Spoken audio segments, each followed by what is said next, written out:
Paddy, thanks very much for having me this morning. No problem, David. It's a fine place you have. Thanks very much. We're lucky there, bit by bit over the last few years. We've kind of changed it into a training centre.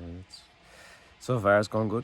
Yeah, small little gallop where you started out for. That's where it all started for you. Yeah, we started training around a little sand circle there, and we were breezing horses, and it kind of, when we started there, it seemed a good idea. It was away from the rest of the farm, and we were rearing yearlings at the time, but the training has taken over and the yearlings are off the farm, and we moved on. And then you put in your wood chip gallop, which is 5 furlongs. Yeah, we have 5 furlong wood chip gallop there, which seems to work well, and the horses seem to train well and stay sound on it. And I'm very happy that we replaced the surface on it this winter. It was 6 years old, and we took the surface off and put on a brand new surface again. And then I was lucky enough to come up here to watch some of your horses work, and maybe you weren't so keen on too much video work here. It's a bit of a hidden gem, this grass gallop that you have. It's incredible, isn't it? Yeah, we're lucky to have the grass gallop. It's a good facility to have, and we mind it well. We don't overuse it, but it's great to have it, for what we were doing today with 2-year-olds. It's great for them. You can give them a great education, and we can do it at home. There's plenty of space for them in terms of they learn that, not running around and straighten up. You can send them up in bunches, and nice climb as well then. Yeah, no, it's very fair, and it's a nice gallop, and they learn plenty on it. Good. Congratulations on Sunday, by the way. Your Thanks. First Group 1 winner. No Thanks. doubt it's going to be the first of many. Thanks very much. We really enjoyed it. Yeah, with the team that you have, and with the mare herself, Petite Coco. What's the plan now, or is there any plan? Oh yeah, well, she came out of the race well, and look, I'd say 1.5 miles is sort of her thing. 1.25 miles, 1.5 miles. She'd probably get 1.6 miles if we asked her, but I'd say 1.5 miles might be her optimum. The Yorkshire Oaks sort of Irish Champion Stakes, maybe the Arc, or the Fillies and Mares at Ascot in October, those sort of races. We might keep our fillies only until September time, and if it has gone well at that stage, we might consider looking at the likes of an Arc or an Irish Champion Stakes taking on Colt. But she's done everything we've asked her to do to date, and I'd say her immediate entries against fillies would be the Nassau Stakes and the Yorkshire Oaks. So okay, it's a great programme for these fillies, though. There is, and she's a filly that's just she's coming into herself now, and she was ready to start, and it was a long layoff, but she's able for that. She has the ability. She's 5 from 6 for you, so she's kept stepping up the ladder the whole time. Did you always know that she was going to be that good from day one? Not really, she just does what she has to do in the morning, but she's the one that everything you ask her to do, she pleases you, and she just, every time we ran her, she ran very well. She won or was second, and I was keen that when we were training her that we'd win, and we were listed placed, and we went back for a winner's race. My owners at the time wanted to go for a Group 1, but I was less keen on that at that stage. I wanted to educate her. So we went back and won the winner's race in Killarney, and then she progressed on to Cork, and she won her Group 3 by 5.5 lengths. And that was probably the first time, we knew she was good all along, but that was probably the first time, when she pulled 5.5 lengths between her and that field in Cork that day, I thought, she could be very good. Yeah, definitely. Ross Carvery.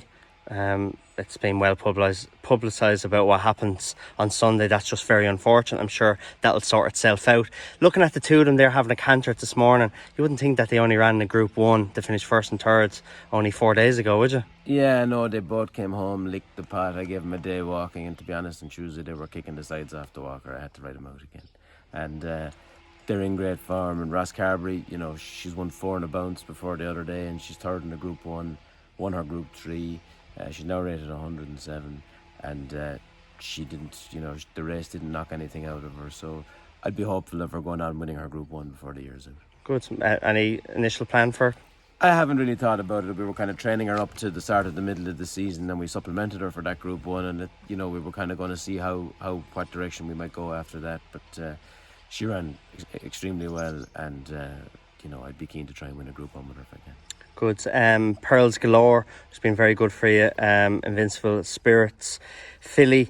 She entered in the Falmouth. She won't go there though? No, she's won her listed, and she won the Group 2 there in Guineas weekend this year in her 2 runs, and she has a Falmouth entry, but a week later she's got a Minstrel Stakes entry of 7 at the Curragh, and she might go to the Minstrel Stakes with a view to either going to the Prix de Rothschild or the Matron Stakes, I'd imagine. She'd probably go back at the Foray. After that, maybe the First Lady in Keeneland, or the Breeders' Cup Mile at the end of the year. That's sort of a setup. I want to try and win a Group 1 with her, but I don't think she'll go to the Falmouth.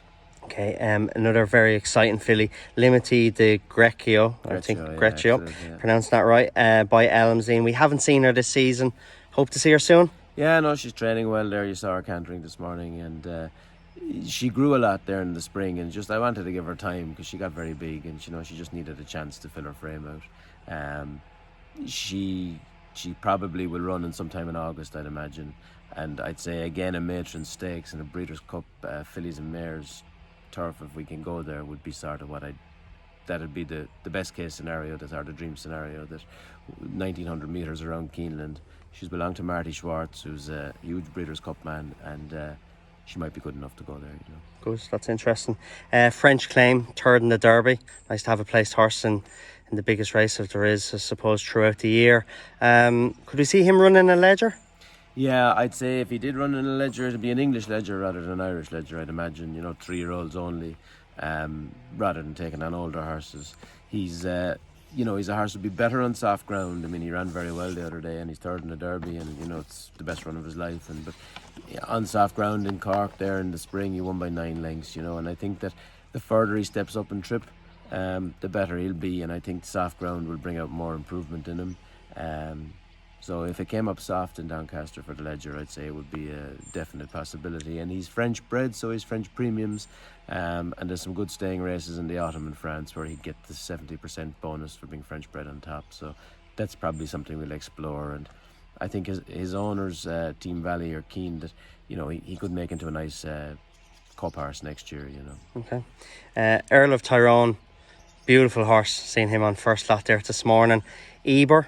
Yeah, like he was third first time over a mile and a quarter in a good handicap in Leopardstown, and then he won easily in Bellewstown.